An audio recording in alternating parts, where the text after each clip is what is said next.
हाय दोस्तों, मैं हूं विप्लव स्वयं। आज का एक्सेल चैप्टर का द्वितीय अध्याय में मैं आपको स्वागत करता हूं। आज का चैप्टर में कुछ एक्सेल का बेसिक यूटिलिटी के बारे में हम लोग डिस्कशन करेंगे। जैसे कि आपका पहला यूटिलिटी है filter. So filter is a process of find out a particular data out of multiple data easily. मैं आपको एक दूसरा चीज दिखाता हूँ। अगर आप चाहे तो इसको नोट डाउन भी कर सकते हैं। आपका जानकारी के लिए मैं आपको ये वाला पेज में दे दिया हूँ। सम ऑफ द यूटिलिटी टूल्स, आप इसको लेकर एक्सेल में भी बहुत सारे काम कर सकते हैं। This is the theory part.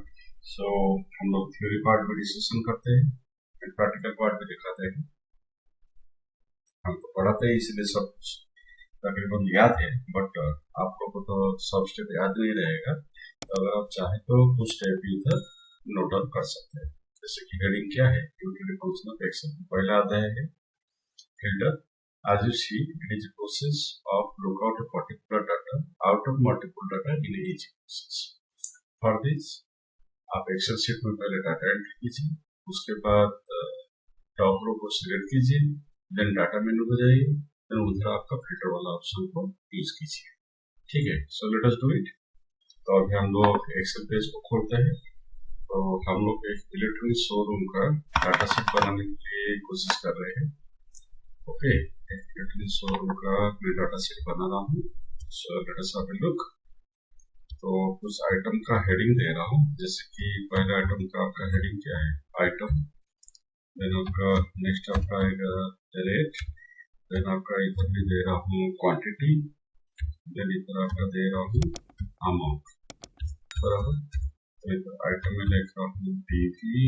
Then आपका वीसीडी, आपका डिग्री, आयरन, देन आपका मोबाइल।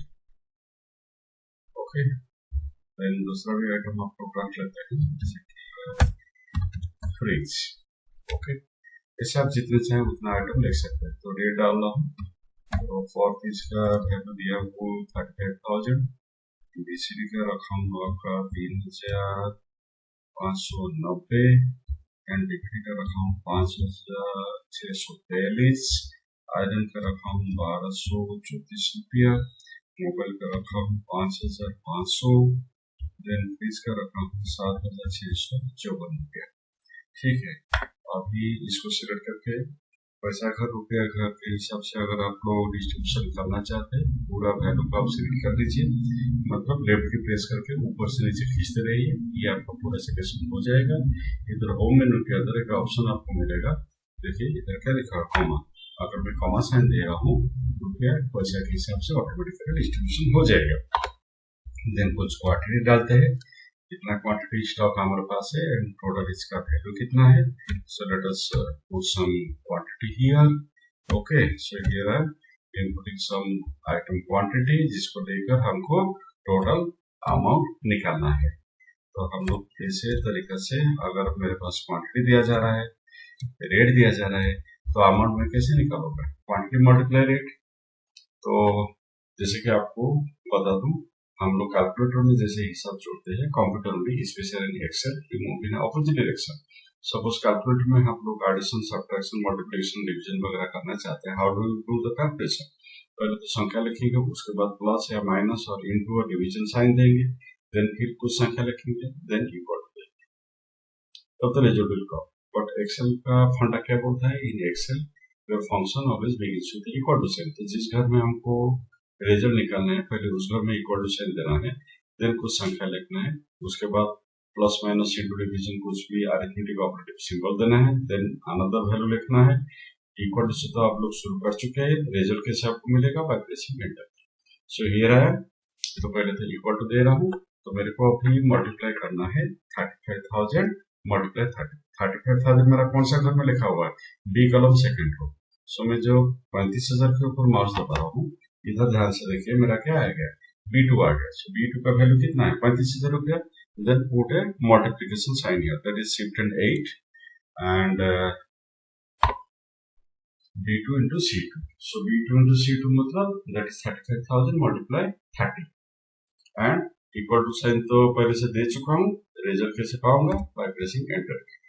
इधर अगर सवाल आ सकता है, मैं अगर चाहूँ तो 35,000 को डायरेक्ट 30 के साथ मल्टीप्लाई कर सकता था, बट इसीलिए नहीं किया। अगर मैं डायरेक्ट वैल्यू को वैल्यू मल्टीप्लाई किया होता, सेम रिजल्ट आता, बट वो फार्मूला को हम दोबारा कॉपी करके नेक्स्ट वर्क को ले नहीं पाएंगे। एग्जाम्पल देखो, मेरे को अभी अगर ये जैसे आपका B2 इंटू C2 किया है, वही हिसाब से आपका B3 into C3, B4 into C4, B5 into C5, B6 into C6 and B7 into C7 करना है। तो करना क्या है, ये जो ऊपर वाला वैल्यू है टोटल अमाउंट, मतलब ये का टोटल वैल्यू, इसको सिलेक्ट करो। इसको सिलेक्ट करने के बाद इधर तो हम लोग वैल्यू देख रहे हैं, बट इधर फंक्शन बॉक्स में हम लोग क्या देख रहे हैं? फॉर्मूला देख रहे हैं। तो ये जो सिंबल आ रहा है राइट बटन करने में माउस रखने के बाद, ये सिंबल का मतलब क्या है? Copy paste. इसको अगर मैं खींचूंगा क्या होगा? देखो, मैं खींच रहा हूं, खींच लिया।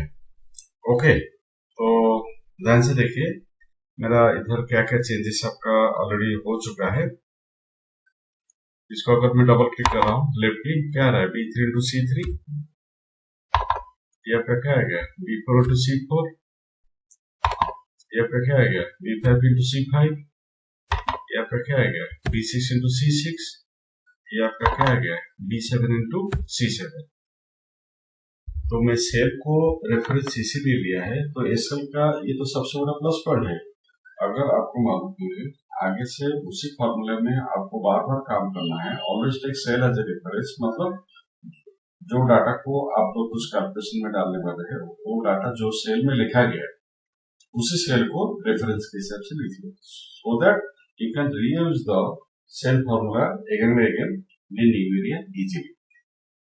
इस क्षेत्र में आप भी बोल सकते हैं, मैं अगर डायरेक्ट वैल्यू के साथ मल्टीप्लाई करूंगा, एक तरफ तो मैं बोल रहा हूँ एक ही रिजल्ट आएगा, तो फर्क क्या आएगा? सो let us see the things. तो पहले तो ये सब को सिलेक्ट करके डिलीट दबाता हूँ, इधर फिर से इक्वल टू देता हूँ, फिर इधर लिखता हूँ क्या? 35,000। ओके, 35,000 मल्टीप्लाई आपका 30। सी सेम रिजल्ट हैज कम, एक ही रिजल्ट। पहले जो सेल रेफरेंस में जो रिजल्ट आया था, इधर भी आपका वही रिजल्ट आया। तो अभी अगर इसको हम लोग कॉपी कर रहे हैं, इधर वैल्यू देख रहे हैं, इधर आप डाटा देख रहे हैं, नोट फॉर्मूला। तो इसको अगर मैं अभी खींच रहा हूँ, see what result will come. So what you are copying the data here, but पहले वाला जो सेल रेफरेंस दिए थे, वो सेल के अंदर जो फॉर्मूला था, वो फॉर्मूला को हम लोग कॉपी किए। इसलिए एक्सेल में वही फॉर्मूला को अगर हम लोग बार बार रिपीट करना चाहते हैं, you need not write the same formula again and again. Write down the formula always only once, copy the formula to the other cells, and your value will automatically get generated. So let us do once again.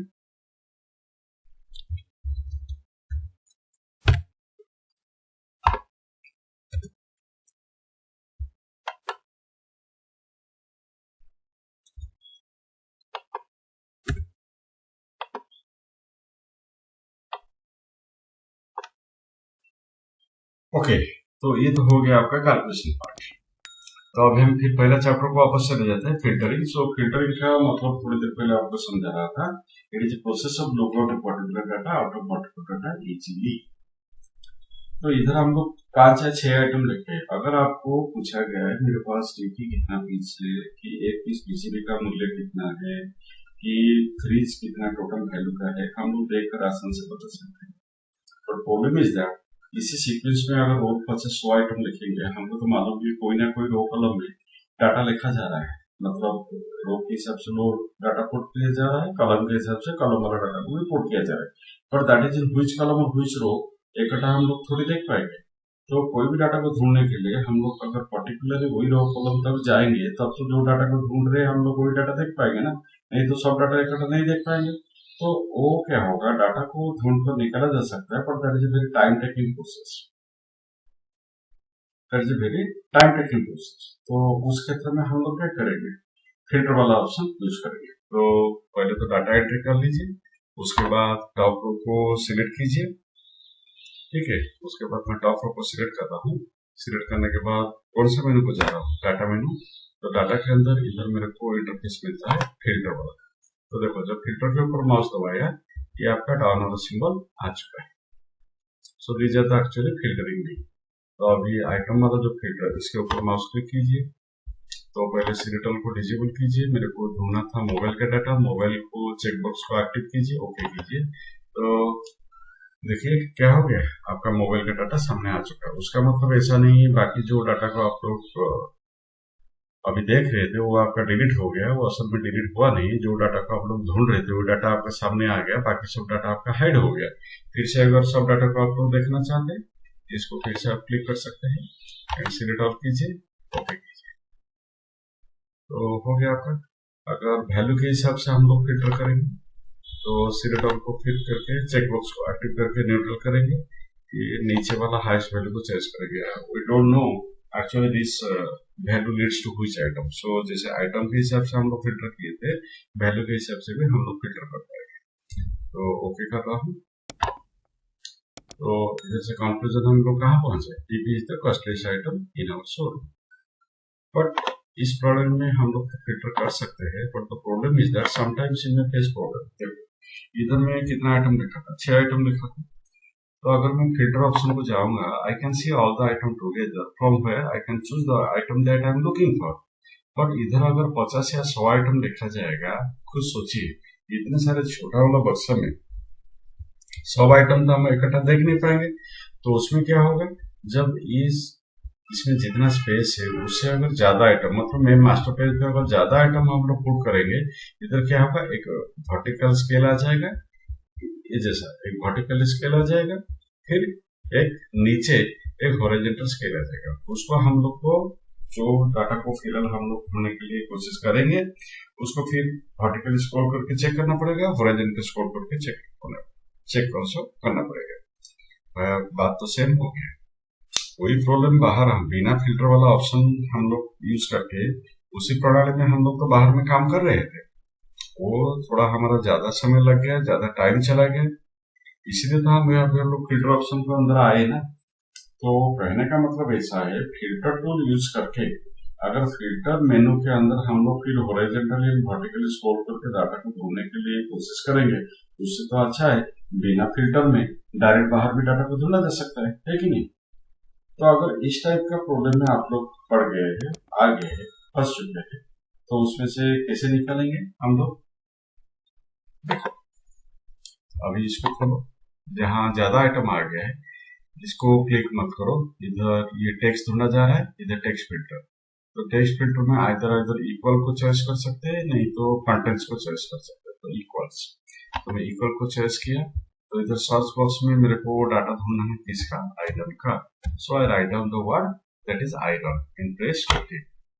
जब okay दबा रहा हूँ, now see मेरा iron वाला data सामने आ गया। Same बाकी data मेरा हाइड हो चुका है एंड आयरन डाटा सामने आ चुका है, बराबर।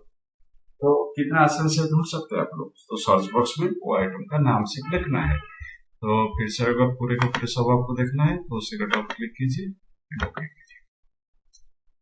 तो मेरे को देखना है क्या क्या आइटम, क्या वैल्यू 1 लाख के ऊपर जो कि मैं सेल किया हूँ, कि 3 लाख के ऊपर, 2 लाख के ऊपर जो वैल्यू मेरा 2 लाख के ऊपर, मतलब मेरे को रेंज देना है। इधर क्या नंबर प्रिंट ढूंढ रहा हूँ, तो नंबर फिल्टर, तो ग्रेटर देन कितना वैल्यू दे रहा हूँ, 2 लाख। तो मेरे को कौन सा आइटम का डाटा ढूंढना है जिसका वैल्यू 2 लाख से ज्यादा है, ठीक है। 1 2 3 4 5, तो देखिए ये सब वैल्यू आपका 2 लाख से ज्यादा है, इसको भी फिल्टर करके निकल गया। अभी मैं फिर से इसको सिलेक्ट कर रहा हूँ, फिर नंबर फिल्टर को जा रहा हूँ। अभी मैं दे रहा हूँ दूसरा कंडीशन दैट इज बिटवीन। मेरे को क्या देखना है, क्या क्या आइटम जिसका वैल्यू आपका 1 लाख से लेकर 2 लाख के अंदर है। तो फॉर्म की जगह में कितना लेकर आओ, 1 लाख, 1 में 5 शून्य, ठीक है। इधर पे पुट कर रहा हूँ 2 लाख, 2 5, ठीक है। अब इसको मैं ओके कर रहा हूँ। देखिए ये 2 आइटम जिसका वैल्यू आपका 2 लाख के अंदर है, बराबर। तो कितना आसान है, फिर से सिलेक्ट ऑल करके ओके कर लीजिए। जो डाटा को आप लोग ढूंढ रहे थे वो डाटा आपके सामने आ जाएगा। क्या क्या आइटम आपका क्वांटिटी के हिसाब से अगर हम लोग फिल्टर करेंगे, मतलब 30 पीस से ऊपर 50 पीस के नीचे, तो बीटून क्या देंगे, इधर नीचे वाला बक्सा में हम लोग लिखेंगे 30, ऊपर ऊपर वाला में लिखेंगे 30, नीचे वाला में लिखेंगे 50। तो 30 से 50 क्या, तो बस ये तीनों आइटम जिसका क्वांटिटी 30 पीस से ऊपर 50 पीस तक आ गया। तो जहां मल्टीपल डाटा, मतलब जहां डाटाबेस आपका बहुत बड़ा हो जाता है, इसे आपको फिल्टर करके निकालना है। तो मेरे ख्याल से फिल्टर के बारे में जो जानकारी देना था आपको लॉजिक समझ में आ गया होगा। अगर मेरा वीडियो आपको पसंद आ रहा है तो उसको लाइक कीजिए, शेयर कीजिए एंड ऑफकोर्स सब्सक्राइब करने के लिए मत भूलिए। Thank you and good bye. One step में जाने से पहले दिखा दो, अगर आपको क्वेश्चन आया ये फिल्टर वाला ऑप्शन को काटे कैसे, फिल्टर के ऊपर फिर से क्लिक कर दीजिए, फिल्टर वाला ऑप्शन चला जाएगा एंड बाय।